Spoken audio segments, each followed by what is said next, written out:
Today is World Press Freedom Day, and journalism around the world is facing an unprecedented crisis. Last year, 127 journalists were killed, and we're on par to have the same number or more killed around the world in 2017. There are also more journalists in jail than there ever have been before. Countries like Turkey, Egypt, China, Russia, Mexico, journalists are being killed or jailed every day. They are beset on both sides. For the first time in history, we have extremists who are targeting journalists to kill them as opposed to using them to get their message out like they have in the past. On the other side, governments who are using national security as an excuse to arrest journalists and throw them in jail for political means on charges of terrorism themselves. It's a nightmare situation, and it's one that's only going to keep getting worse.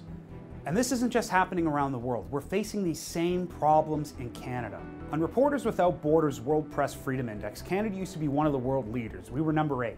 In the past 2 years, we've fallen dramatically. We're now in 22nd place. Canada's not even in the top 20 in terms of press freedom. We're supposed to be a bastion of the free press, but because we have the government spying on journalists, because our access to information system is absolutely falling apart, because whistleblowers have no protection in this country, because journalists are actually facing jail time, we've fallen out of the top 20.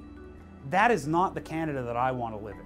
One piece of legislation that almost all Canadians are concerned about is Bill C-51. A vast majority of Canadians want this bill repealed, according to polling. The government has looked at it, civil society has looked at it, and the recommendations are overwhelming that this bill needs to be scrapped.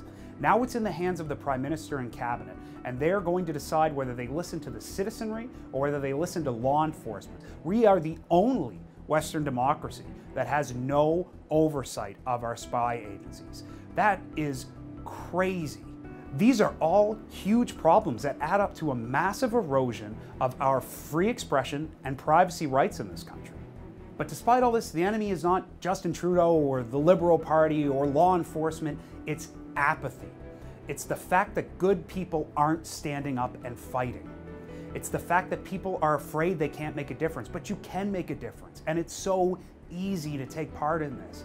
Donate to a civil society organization. Join CJFE. Write your MP.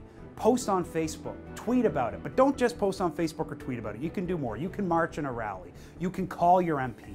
That scares the hell out of them. And it works. When people stand up and fight for their rights, it makes a difference. The only way our rights will erode is if we let them. So today, on World Press Freedom Day, stand up. Fight to take your rights back.